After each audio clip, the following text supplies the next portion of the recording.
been in acquisition since the 80s, long before it was popular, and he focuses on leverage buyouts, rollups.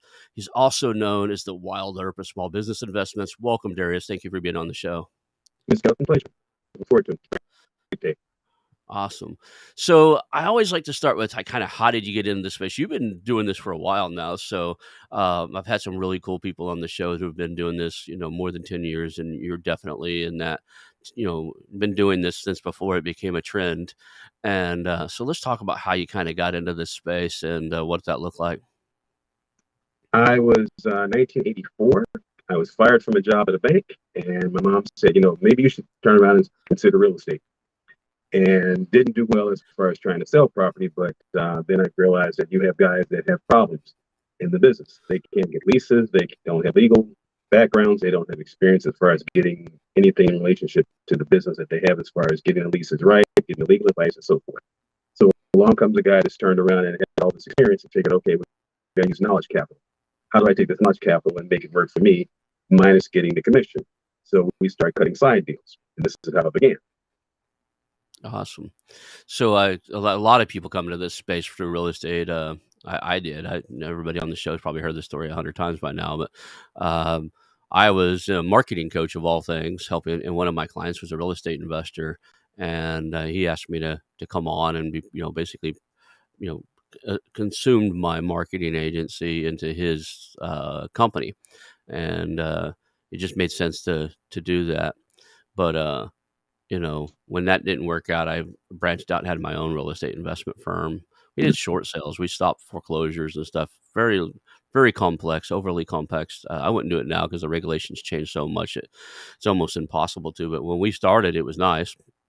And then I had a friend who was kind of a performance coach. I brought him on to help me figure out if I was getting burned out on it. And he's like, you should be playing a bigger game. That ruined me, man, because I would flip a freaking house for the business would, not me personally, but the business would flip a house. And I think the biggest one we ever did was like 30 or 40 grand. And that $40,000 would be wired into the business account. And in the back of my head is like, but you should be playing a bigger game. So when I knew I was done with it, I started looking for something bigger. And that's how I ended up here. So a lot of people I know go from real estate to, buying businesses. And a lot of it is because sometimes if you get into commercial real estate, there's a business aspect to it. Storage units, apartment complexes managed, and that you got to manage the business side of it. So it's a natural transition. So tell me about some of the favorite deals you've done. And then we're going to kind of get into why this is an important field for people to consider getting into. But what's one of the coolest things you've done that you like? See, one of the biggest things was I'll dispel all this that people need to really understand about this business. I went out and purchased the Westlaw Library, and Westlaw is owned by Thomas Director. So giving folks an idea, here you are as a non-attorney and you're purchasing the entire Westlaw Library. So they're looking at me like I'm crazy, like, what's he going to do with all this information? Well, the issue of the hour was to know what the attorneys did. So with that in mind, then it became dangerous. So when everybody came along with the deal, good, bad, or indifferent, I love deals that were nightmares. Because now I got the worstest nightmare. You got divorce pending. I'm going to show you how to hide assets first. I'm going to show you how to maneuver around and say the bankruptcy laws. I'm going to show you how to maneuver around how to put things in the right place, how to turn around a set of holding companies. So all of a sudden, any deal was fair game. And so for me, that was the beautiful part about it. That library gave me everything from torts to mergers and acquisitions to LBOs to you name it. And so long before you had YouTube, you had this wonderful thing called a book. And so that's what got me in there. A wild game. I mean, I had 1,000 books all over the place, all over the house. And I'm reading every single day a new chapter to try to figure out what the problem was. I had a furniture company. He had a problem with divorce. Okay, we're going to show you how to hide the money. It was so good that even his wife's lawyers couldn't figure out what had happened. So this is how good this was. That's awesome. It's funny that you did inside of business acquisitions what I did inside of real estate. I mean, in the real estate, short sales are a nightmare. But if you learn the rules of it and you make everybody adhere to some rules, you can really make some waves. There are banks out there that I don't want to get into it on the show because like these are big companies, but there were Understandable. banks out there that would see my name on a contract and say buyer not qualified because they were so mad at me. But we would track down banking violations inside of consumer mortgage loans and turn them into the Consumer Financial Protection Bureau. And then I had a network of people that I had either mentored into short sales and or were mentoring me, and we would find these things and say, hey, look what we found for Bank of America, look for what we found for Wells Fargo. If you have any of these indications, you probably have one too. And then we would all turn them in and get, they would get huge fines, and basically we would strong arm them into negotiating or whatever, just because they just wanted it to go away. They're like, get this deal off the table.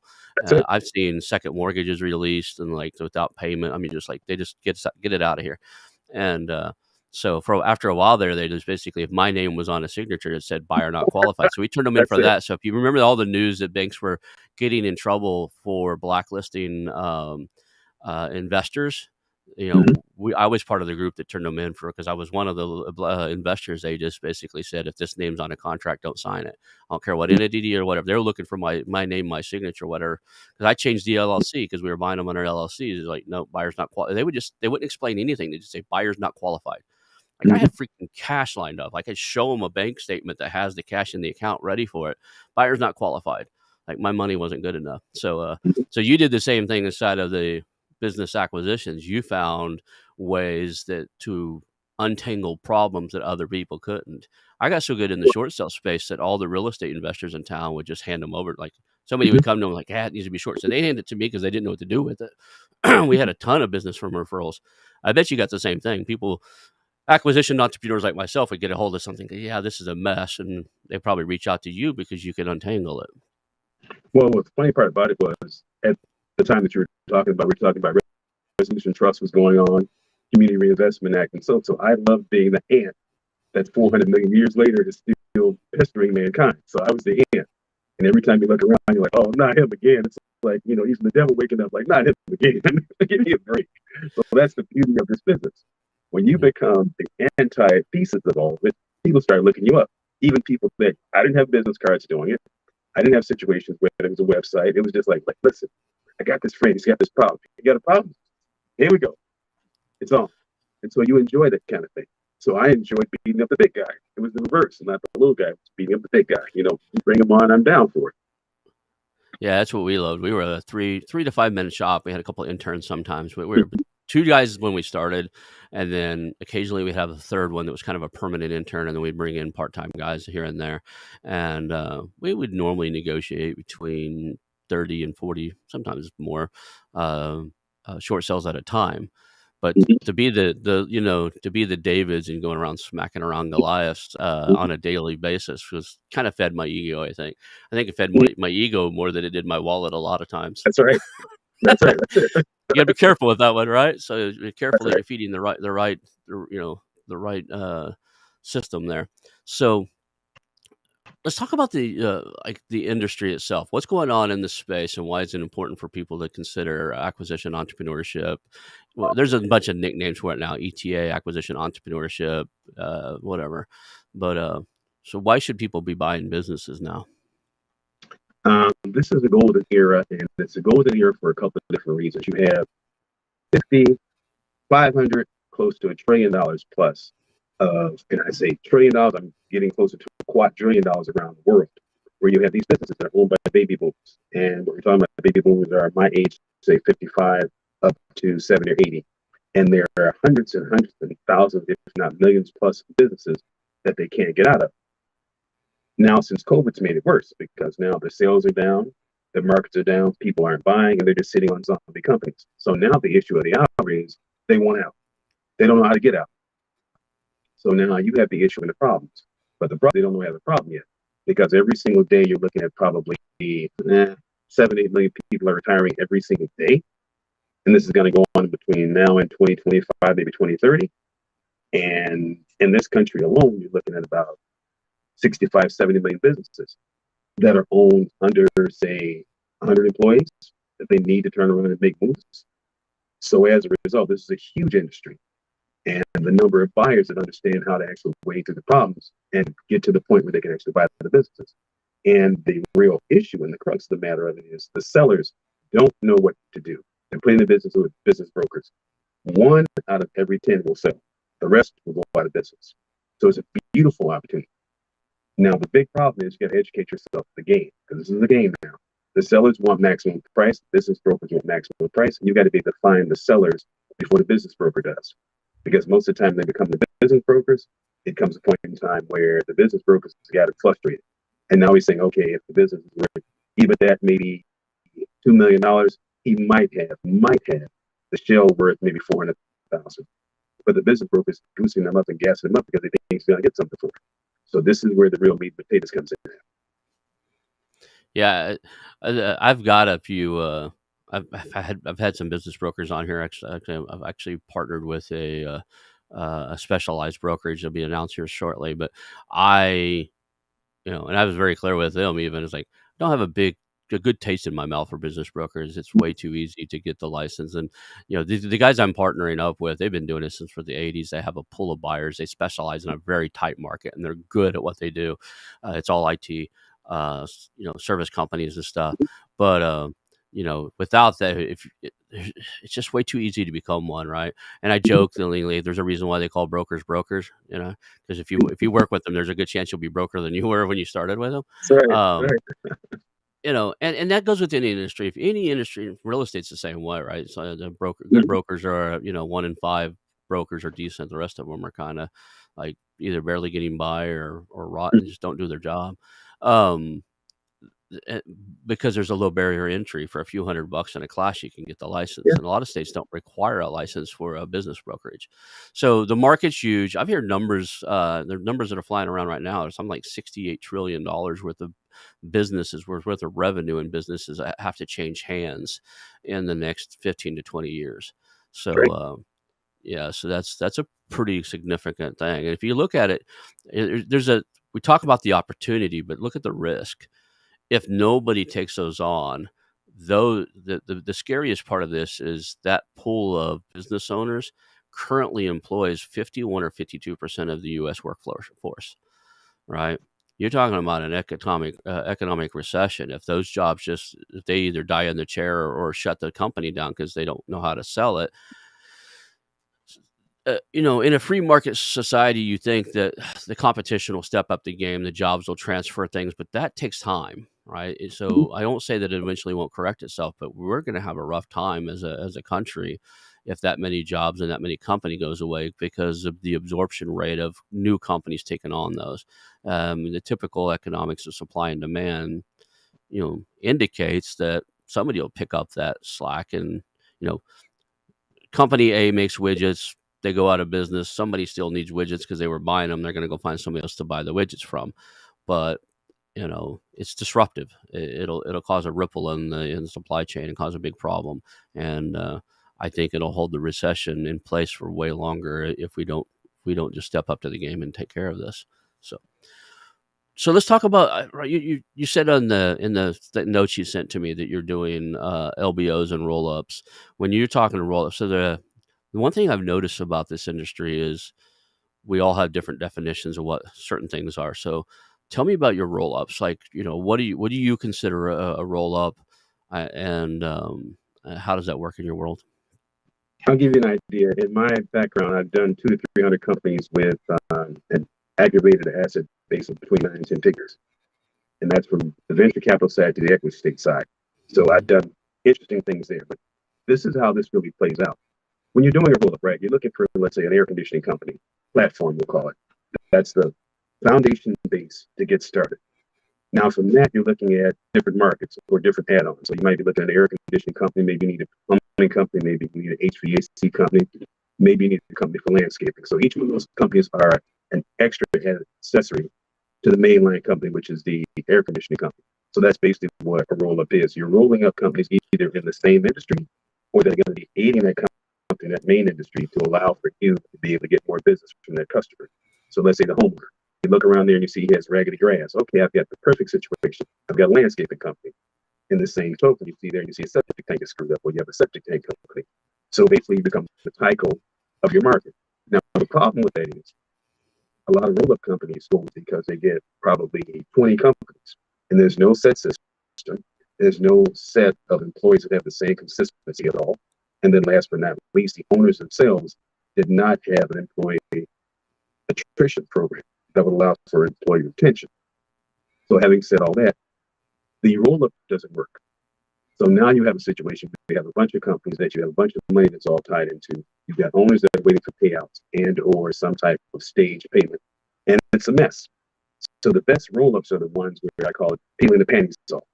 You got to peel the panties off. You got to figure out what's really going on here. Look at the insurance. Make everything a set system. Everything uniform. The employees have to have uniform formats as far as their off days, their on days, what the payouts are going to be, what the levels of taxation is going to be. And then as far as the owners are concerned, the same thing there, making sure they're going to all get the same payout at the same time. You're not looking at the IPO. That's a big thing now. Everybody wants to catch out and become a millionaire. It's not how this business works.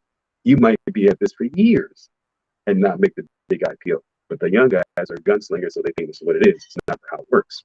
So the best roll-ups are those that you take the time to figure out the right systems, get the right employees in place, your customer base.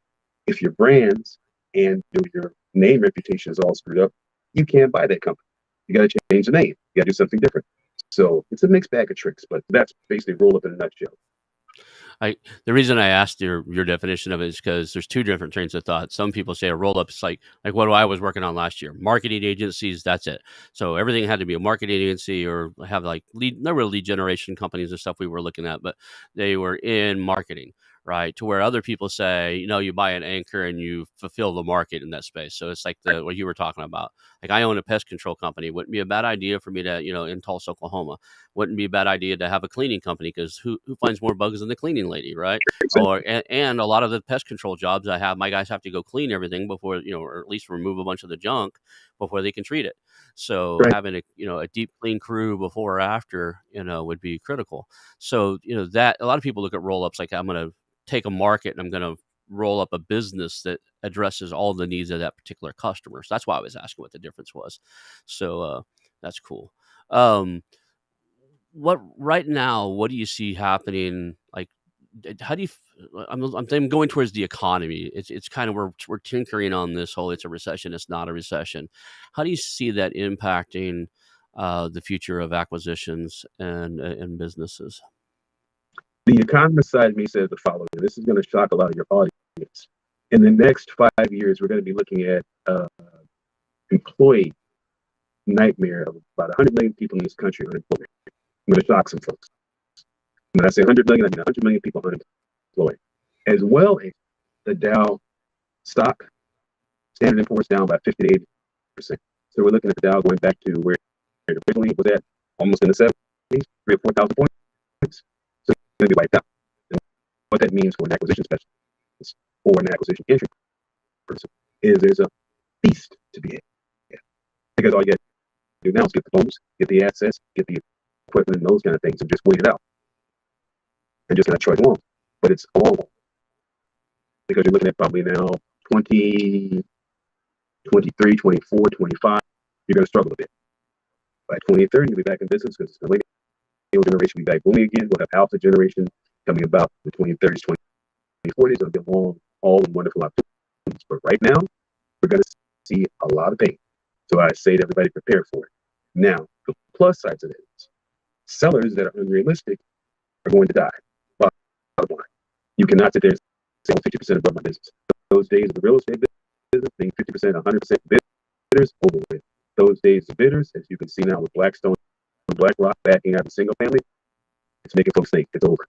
Same thing with the appreciation of the asset values of things. We're not going to have the asset value again of 100, 200%. That's over. We won't see that probably for another decade. So I want to acknowledge we're still having a little bit of audio issues and stuff. We've got most of that.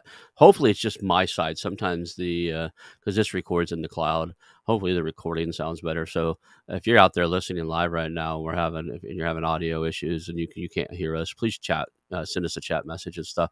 I'm going to keep going. I think we're catching enough of it that it's very valuable. You've got some really great content, but like this last thing you were explaining, I could only catch about 50% of it. So I can go through it again.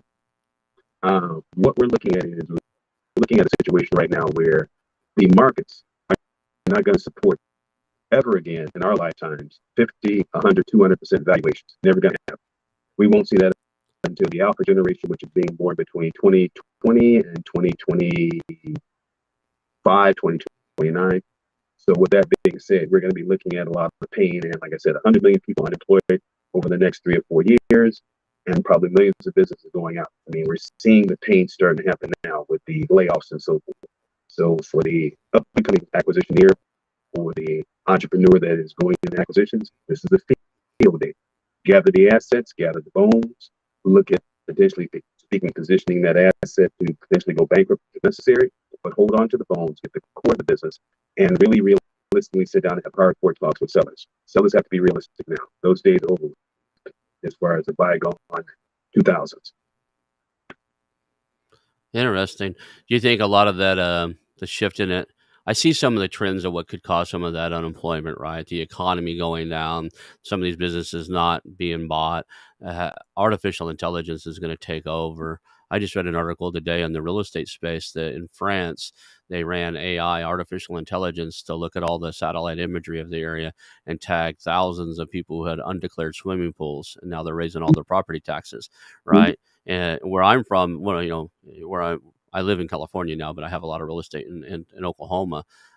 The property taxes in the rural areas, if you put up a barn or a shed, your property taxes go up because they go by structures. Once a year, the county assessor has to come out and walk around your property. They can do the same thing with AI and actually measure those because it's done by square footage of structures on your property. AI, there's no reason why AI couldn't look at that satellite imagery. Now I'm a satellite imagery guy from back in my military days, so this intrigues me. But I'm just saying, that was a human being or a team of human beings that had to go spend the whole year visiting property after property after property. Now there's software that could do it in minutes, right? And that's going to happen to a lot of things. There's a lot of like copywriting and writing letters. There's AI bots out there now that write better copy and write better letters than a lot of human beings do.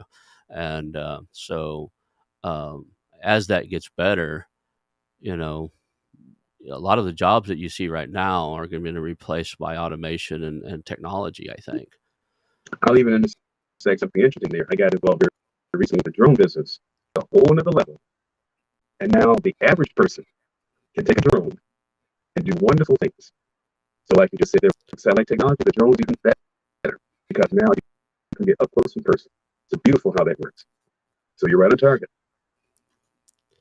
I got to play around. So I told you I was prior military and prior satellite guy, military intelligence.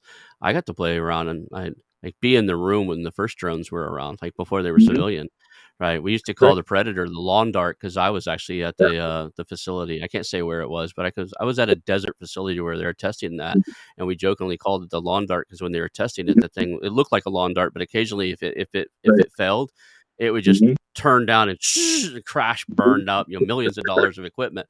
So if they lost signal or whatever, that thing doesn't fly without the computer helping it. It's basically a winged rocket looking thing. And but yeah, I got to see drones before drones were, commercial, you call it commercialized where they were like you and I can do them. There's drones now that fit in the palm of your hand.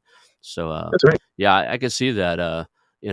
I remember it's like, when I got out of the military, I was a satellite imagery guy, right? And in the commercial space, you can either work for the government, which is what I did. I worked for Lockheed Martin for a while, or you can go to the commercial space, which was Landsat, and mostly doing survey mapping and doing multispectral imagery for things like farmlands and looking for irrigation failures and stuff where the moisture wasn't down in the soil and stuff.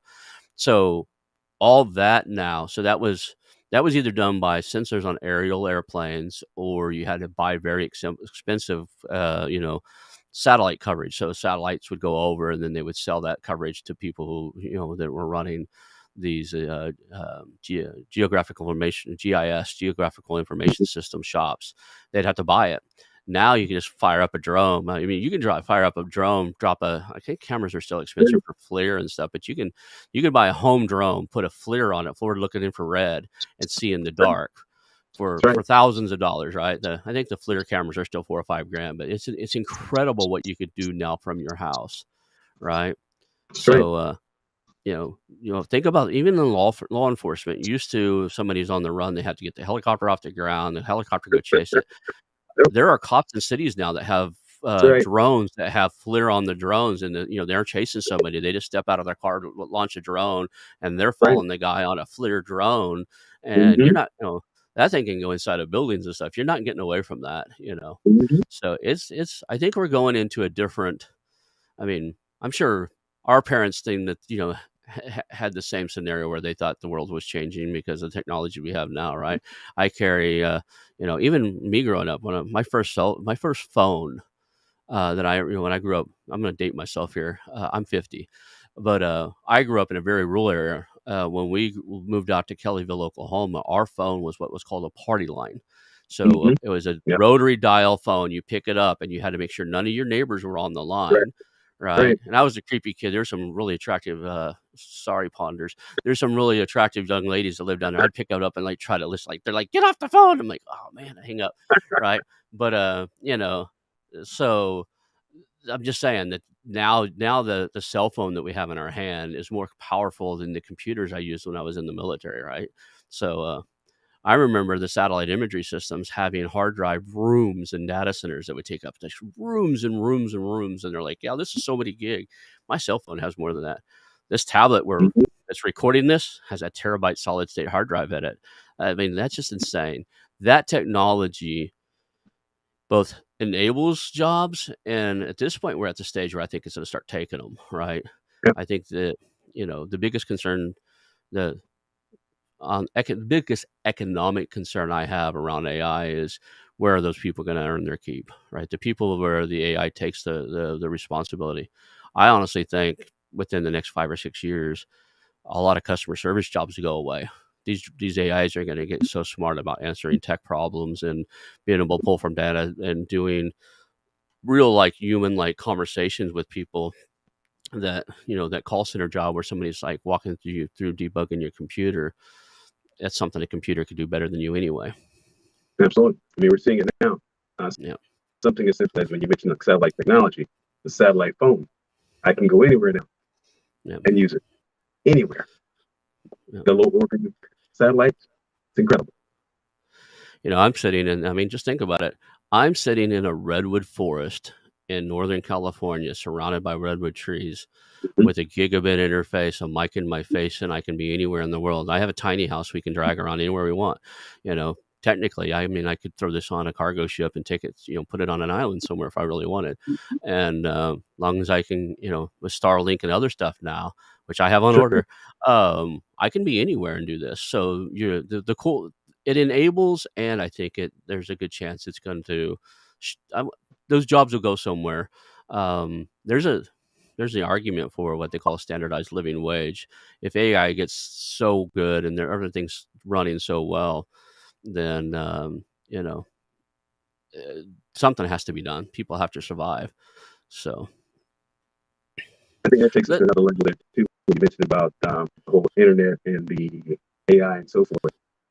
I'll throw this one in there for nomadic entrepreneurs. There's going to be a space for nomadic entrepreneurs that'll be able to run their businesses, run acquisitions through VPN and maybe clearance for folks that don't know about that virtual protocol network.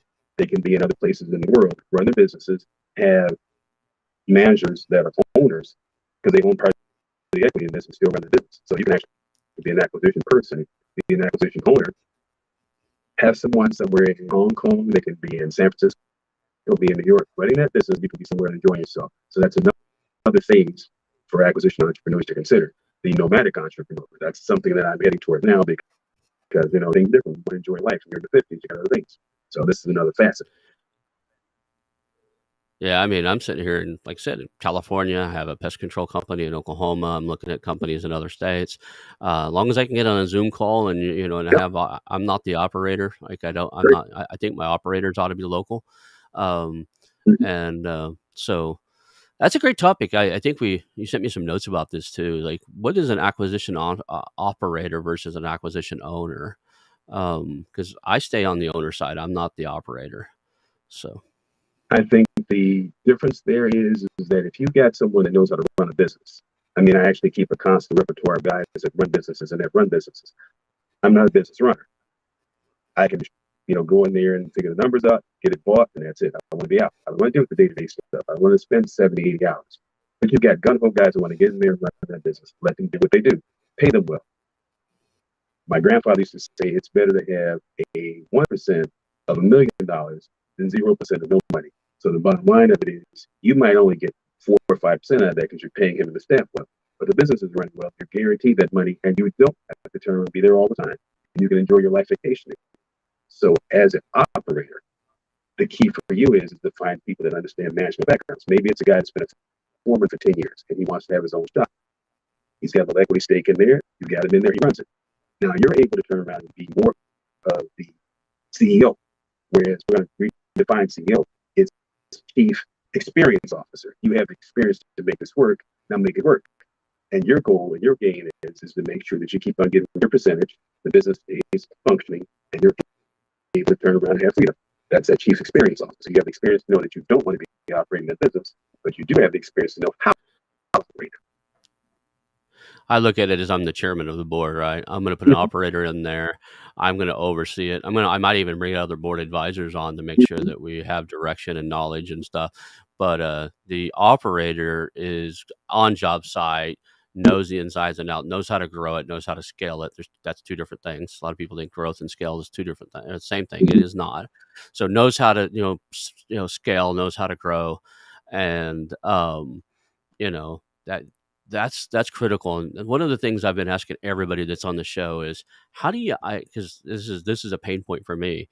How do you identify great operators? What is your process to know somebody is a great operator, to like that you would stick them in a business that you're about to buy or have already acquired? It's what I said to my kids. You're going to get your feet wet. You're going to be in pain, and you're going to hurt. So the guy that I want is a guy that has experienced crisis. The business has been close to bankrupt. He has been through the trenches. He knows how to turn around and turn a wrench out of nothing. He knows how to turn around and create opportunity out of nothing. You want. That's the gal that you want. They understand how to make things work when nothing else works. So you want that person to have pain, aggravation, frustration, and know the employees. That's the key. Now, once you have somebody like that, that's the key to your opportunities. And that's the key to somebody that can make your business work and function for long term. But you've got to be able to ascertain that. You can't put somebody in there that, okay, they just look good on paper and the resume is great, but at the end of the day, they can't operate that business. You want a guy that actually has survived crisis. And that's what I call it. If they can survive crisis, they'll keep your business functioning. If they haven't, won't operate. There are great people out there that are just good at showing up. I think my wife's this way. My wife excels at jobs where they're structured. Do this and do this next, do this next. There are also people out there who are great at problem solving. It's something I honestly think it's less than 3%. I think it's somewhere less than 3% of all the people on the planet. You hand them a problem and they naturally just want to solve it. They're eager to it. That's how their brain works. I'm wired that way. I tend to lean to more complex businesses because of it when I shouldn't. There's people like the short sales. Oh my God, there's so many easier ways to make money in real estate than what I was doing. There were people, I would fight for 6 months, 12 months, 18 months to get one deal done. And there were people doing, finding a house, closing it and fixing it and stuff in a month, right? Or 2 months.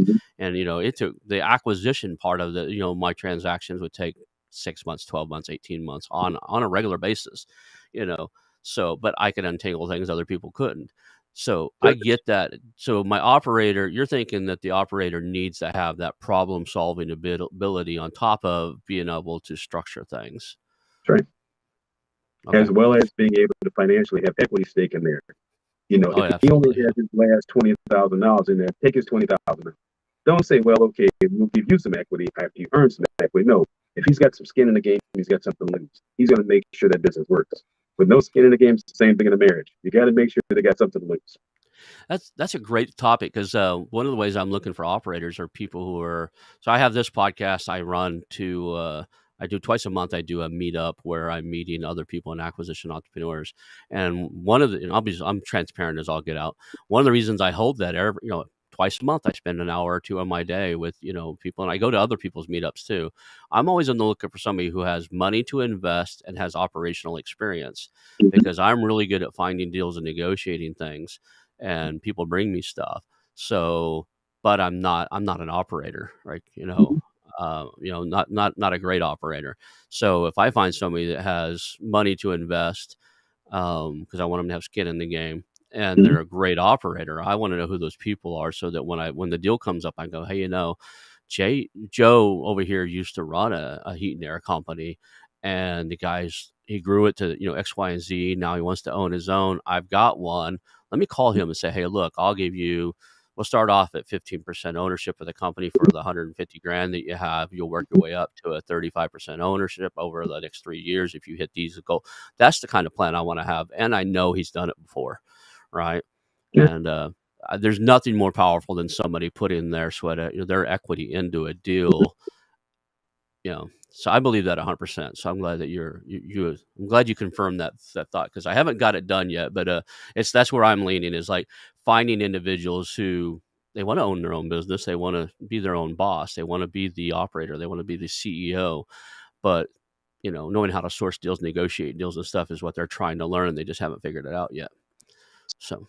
See, I think the big thing that is knowledge capital. We have to understand the concept as entrepreneurs and acquisition entrepreneurs. We have to be able to make that statement and assessment to ourselves. I am not good at operating a business. I openly admit that. I have the ideas of what's supposed to happen. I know exactly how it's supposed to go down. But my specialty is being able to do that deal. I know the inner workings of it, from the letter of intent all the way down to what the seller's thinking. But at the end of the day, when it comes down to that customer relations aspect of it, that's not my thing. So we have to, as acquisition entrepreneurs, have to say to ourselves, that's not your thing. Stay in your lane. And I'm very clear about that. Stay in your lane. Do not get in there trying to micromanage. If you get the 1%, if you get the 5%, if you have 50%, give him what he's due. Let him run the business. Even if you're down to 15% yourself and you have controlling stake, let the guy run the business, or the woman run the business. Don't try to be Billy Badass and get there and screw it all up, and then you have nothing. Yeah, I've had a few people that went through the coaching programs that I was a peer with them through coaching programs, and they were like, I want to own 100% of this. I was like, you've never done it before. Why 100%? That's And right. they're like, well, and the guys that, one of the guys, love him. He's a great guy. I'm not going to say his name because I'm about to say something bad. Guy's an IT worker, never owned a business in his life. And I came in and was actually looking at helping him negotiate one. And he kept circling back to, well, I'll be the 100% owner or the majority owner. And I'm like, if we find a great CEO, you can give him a piece of this. Well, as long Mm-hmm. as I'm in control. I was like, Mm-hmm. you got to lose control. You want to be the owner, but to keep Okay. demanding you want to be in control, that you're buying something for status. You need to find another way to achieve your personal status, your ego. Right. Because if you don't, this is going to fail, and it's going to hurt him. It's going to hurt you. It's going to be financially devastating. And you know, there's some humbleness to being able to say, look, never run that type of company before. I'd love to earn it. Makes good money. Kind of interested in the industry. I better go find an operator and maybe even a second guy, right? A lot of times if the company's big enough and has space, I want the operator in there, and then I want to know I've got a guy I'm grooming to be his operator, the operator when he's gone. Like maybe it's somebody internal already, or maybe somebody coming in, just because you don't know how that first guy's working out. And there's some time required at the beginning when somebody steps in. It's disruptive. So So a curveball in there too, and that relates to that, that act of anonymity. See, so many of us want to turn around and be patting our chest like, I'm the man, I'm the man. Let me throw something in there. There are a lot of billionaires walking around here that have never been on the Forbes 400 list, Fortune 400 list, and have never been seen by anybody. And at the end of the day, it is better to own 101% and still be worth billions and still living your life versus you're on that list and you're under scrutiny. So some of the acquisitioners on here need to understand that it's better to have anonymity and never be seen and owned and still function versus pounding your chest like, yeah, I got the Bentley, yeah, I got this, thing. Yeah, it makes no purpose because you're not proving anything. yeah, I had Roland on here, Roland Frazier, and I tell you, a lot of people kind of like they badmouth him and or whatever they guru or whatever. You know what, the man, because he doesn't show up on the org charts, right? He owns a lot of stuff. He's involved in a lot of deals. He's on no org charts. But I tell you right now, his personal wine collection is probably worth more than Mm-hmm. my net worth. The That's guy right. has an Mm-hmm. automated wine cellar inside of his house. It's absolutely amazing. So, you know, he's getting deals done. He's doing stuff, but he just doesn't want to be on the hierarchy. He doesn't want to be the operator. Right. He has no, has no ego about being CEO of this or that, Right. and that's where I want to be. I want to be in this space where I own shares in businesses that are producing wealth for myself and future generations. Um, and I probably will have, depending on how much of my capital, how much of my time's involved in it, I might have a controlling say in it, as far as like when we buy, when we sell, you know, company detrimental decisions. I like the chairman of the board situation, right? You know, but I also have to understand that most of these industries I'm looking for. I mean, I have a pest control company now. Now I'm licensed and everything because the licensed guy we had that we were going to bring in just wasn't going to work. But so now I went ahead. I was like, I'm really good at taking tests. So I went and took all those license tests myself. Mhm. But that said, that's not the right way. That was my mistake. That's why I went and hired mentors, right? I bought this. I got into the pest control business way too small, and it's like I knew I wanted to own some other businesses, so I got into that one because the profit margins were good, and then realized that I should have bought something. Got a hold of something 10 times the size of what I. So I hired some mentors to learn the space. Trying to look at like where do you see this shift here as far as um do you think we can get enough people trained in buying these businesses where we actually can consume the market that's like for sale right now? I see a lot of people get in the space. There's some good people teach in this space. There's some people who probably shouldn't be teaching it, but that's I'm okay with that. It's a free market society. If you do 2 deals and want to become a guru, then that's your say. It's up to the people who are paying you to decide whether or not you're worthy of teaching them. But that said, I don't know that we're going to get enough people active in the next 10 years to, consume this. As much as I'd like to say I can consume 100 businesses in 10 years, there's no way, right? It's just like Would you like me to be honest on that one? And I'll be very straight on. clear. I'll be very clear. Don't hold back on me. There is no need to have amateurs in it. It's all due respect to the audience to have amateurs in this that are going to mess it up and create a lot of failed situations, because that's what ends up happening. You get people in here that say to themselves, everybody at one point in time, and this is, at the time I had my broker's license and everything else, everybody wanted to be in the real estate. And things is going crazy. And that's why we had Resolute Trust. That's why we had the 1990s and the 2000s and all these messes. Everybody should not be in the acquisition business. Not everybody should be in the business. Very clearly. So those that are dedicated to this business need to get in here. Those that want to be dedicated to being here. The rest, leave it alone. It is better for those businesses to fail, have huge failures, and we have all these fraud things, the SEC, the FBI, and this, that, and the other, and all these problems. As we say, that's the alphabet boys are showing up. All this mess because all this money has then been taken from elderly people and so forth.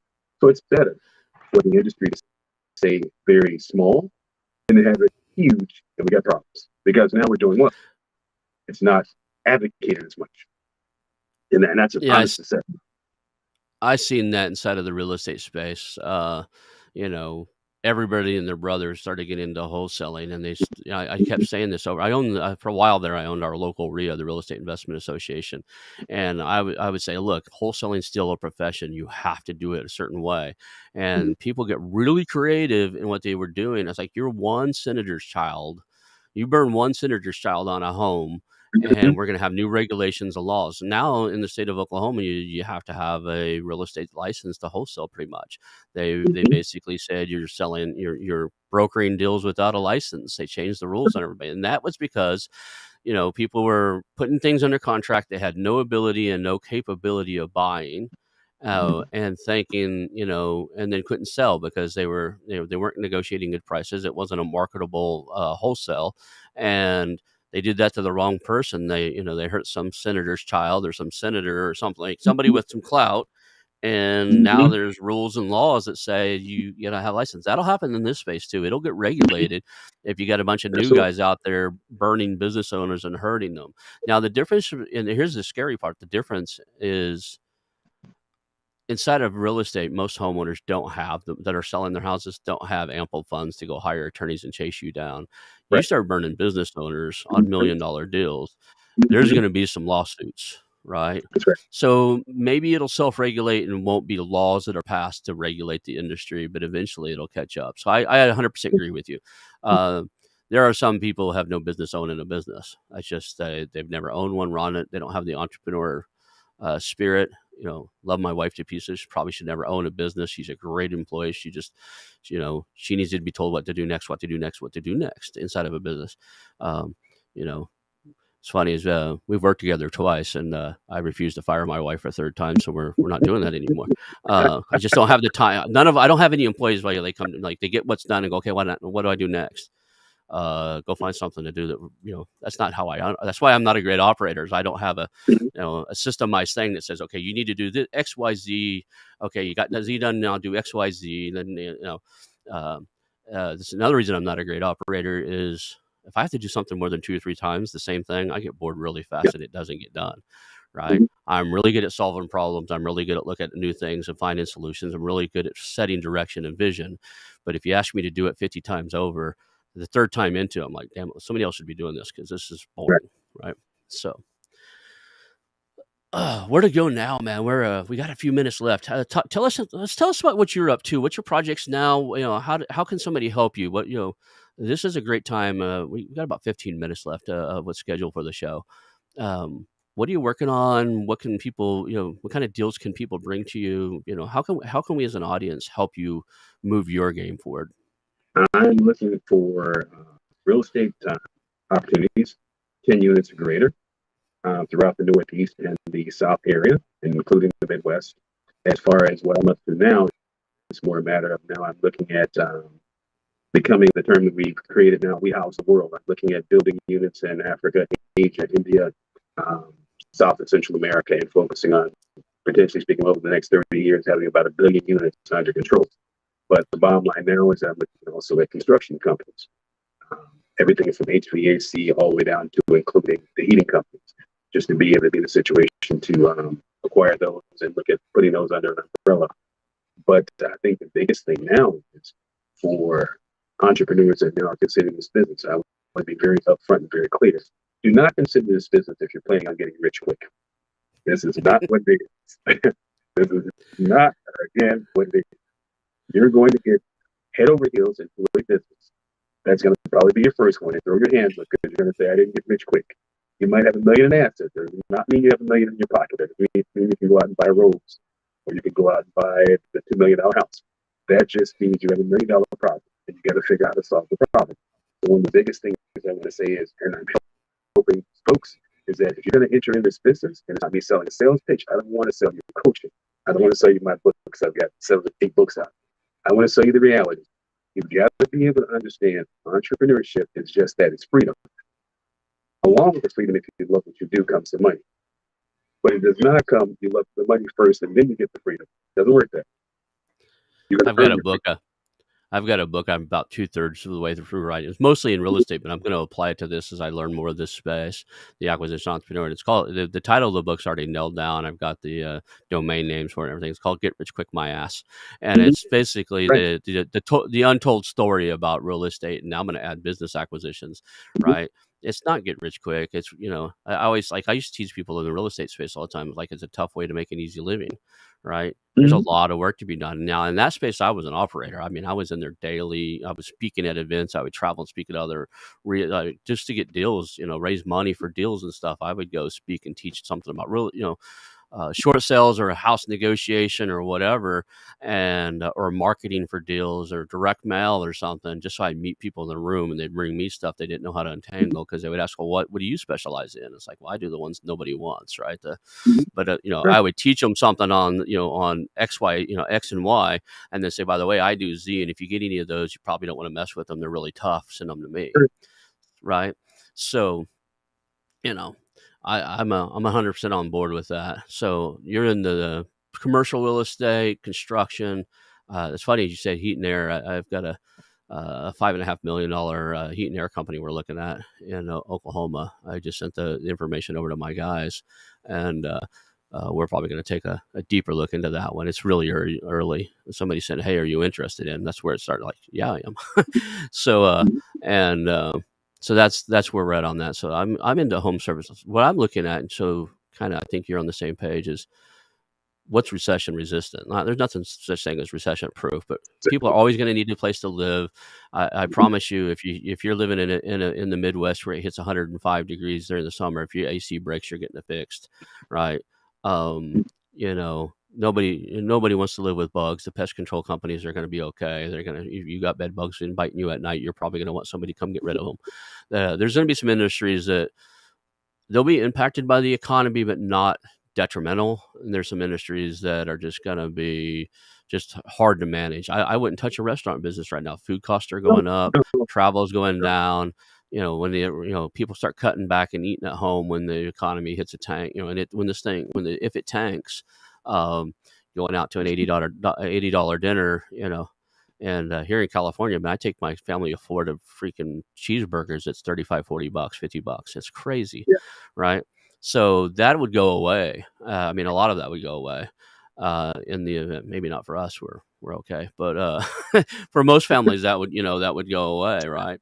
But so resist. You know, I like where you're going with what you're doing, because everything you said is, I still see it as recession resistant. People are always going to need a place to live.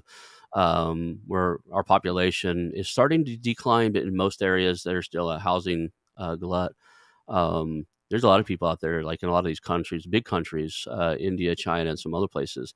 There's what they call Japan population collapse, meaning that in the next 10 years, starting 10 years ago, more adult diapers. The leading indicator is the number of adult diapers sold per baby diapers. All right. So in the last 10 years, Japan outpaced 10 years ago. The adult diapers outpaced the baby diapers. And now for the first time ever, their population is decreasing by the hundreds of thousands per year. Right. So, so there's some of that, but I still don't think that people are always going to need a house, you know, to live in. You know, I don't think it's going to decline so fast. There's a bunch of vacant houses laying around. So, but I think that over the next 20 years, for those acquisition specialists out here, and I'll say specialists versus newbies and the nomadic entrepreneurs, etc., I want to say this very clearly. The next 30 years are going to be a field day for opportunity. This is going to be the wheeler dealer decade, both in real estate space as well as in the entrepreneur space. But the key thing of it is caution. The next 3 years, you must be very cautious about what you do and what you're buying, because there's going to be a lot of dogs and fleas, if you want to call it that. So you got to wait through that if that's not your issue, and that's not how it works. But will this be the decade of opportunity? 2 decades, 20 years, 2020 through 2050. This is going to be a field day for opportunity, but you've got to be patient. Don't just jump at something just because you see it in front of you. Yeah, you got to. It's almost like the real estate space. You know, in real estate, we used to joke, because like you look at 100 houses, you place offers on 8 of them, you get 3 offers accepted, and you close on 1. Right? There's this numbers game you had to play. The same things like this. You gotta look at a lot of opportunities. And right now, the biggest thing that I see that will turn me away from opportunities if I don't think the business owner's committed to selling, because so many deals fail before they actually close because the business owner doesn't have a clear vision of what they want to do next. That's going to go away over the next few years. There's going to be a lot of indications where they just don't have a choice. Health concerns, divorce, life changes, aging totally out, nobody to take over the business. They're going to have to sell. But still, like you said, dogs with fleas. The trick is, can you be the groomer with a little shampoo in there and know how to understand that there's still a good dog underneath all that mess. And sometimes there's not, right? Sometimes you can't. There's some of these messes you just can't untangle. So they might be able to buy their assets and move them into that. So there was a company I looked at, and the only way to get it done was to buy a competing company and then pay pennies on the dollar for the one that they were presenting to me, and just move the customers and the assets over. They were so tangled up into messes that there was just no undoing it. Tax issues, embezzlement issues, just crazy. It was just bad. So, and that's a quick side note I want to say there. For entrepreneurs, be very careful about the owners. Okay, as a new owner going in, you've got to understand that that guy built that business for his purposes. So if you're going to be buying his books, you're buying his problems, you're buying his concerns, you're actually buying, in some cases, his family. You have to understand that he built that business around what he needed to do. And some of that wheeling and dealing, if you're not familiar with, you better understand forensic accounting. Because forensic accounting is the word you better master. How and where the bones are buried. Let me be very clear, because there are bones there.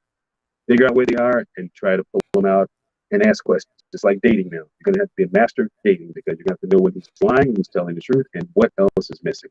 Just remember that one key caveat. Yeah, having a forensic accountant on your team is absolutely a benefit inside of this space. Somebody has that ability.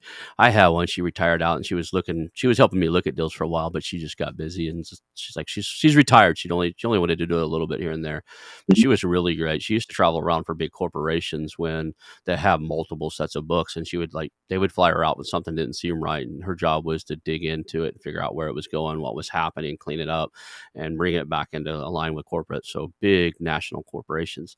But, I could send her some of these deals like, what is going on here? She's like, it's nothing serious. That's normal. She would look at it like they just categorize things. And there's one or two where she looked at it like, look, there's money going missing here. They're not reporting.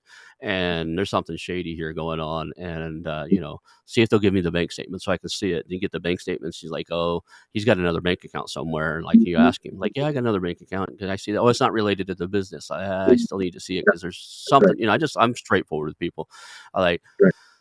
There's a missing element of this picture. You can either share with that missing element with me, and we can help solve this together. I'm not judgmental. It's your business. You can do what you want to with it, but I kind of understand the full picture. I got to walk, and and I'm not going to take on. There's ways to minimize the liability of taking something, but I don't think there's a way to eliminate it. Right? You can do asset purchases and try to do a lot of stuff to minimize acquiring somebody else's legal issues and problems, but there's still legal issues and problems are there. Just because a lot of people are taught that, well, if I do an asset purchase, I don't take any on the liabilities. It still doesn't stop people from suing you. It might help you win the lawsuit, but you better understand that if there's outstanding issues, that company now not only needs to support its ongoing operations, cash flow, growth, and everything else, but it needs to have a capital reserve because they got legal issues that are going to require expensive attorneys, whether you want to be sued or not, or whether you think you can win or not. I can sue you because I didn't like the way you tied your shoes. This is America, right? So let's understand that. Man, we just got a couple minutes left. How do people reach out to you? Like they've got something, they got commercial real estate, they got a construction company, they got something you're interested in, they like what they heard from you today. What's the easiest way for somebody to reach out to you, man? They can reach my website. It's dariusross.com. It's again DARIUS Ross.com, and my email address they can reach me at is idrspktoyou at yahoo.com. So I'll make sure that gets into the show notes for people. I think I do have your email address in the show notes, but I'll make sure that the web URL gets into the show notes also. And I appreciate that. Thank you for being on the show today, and we'll just call that a show. Is there any last points you'd like to make right before we jump? Just make sure that all the to-be acquisition entrepreneurs, but the current entrepreneurs, keep in mind, start with the end in mind. What your goals are. Acknowledge the fact that the seller has a concern that he's trying to get done, and just make sure the two of you meet at the same space. There's going to be a win-lose in this game. Just make sure that you win enough to make it worth the while. Awesome. Appreciate that. That's a great tip. If you ever need anything from me, man, reach out to me and I'll help you out. Like the easiest way to reach out to me is going to be my LinkedIn because I'm constantly on it. My email address is pretty easy. It's ilme at ibuy918.com for my real estate side, and me at forsell2sold.com. The numbers are numbers 4, the number 4, sell, SALE, sold.com. So, but you have my contact information. But I appreciate being on the show. If you ever need anything, reach out to me, and I look forward to seeing what you do out there. I'll keep an eye out for the things that you are building and developing. All right. Have a great day. Thanks, sir. All right.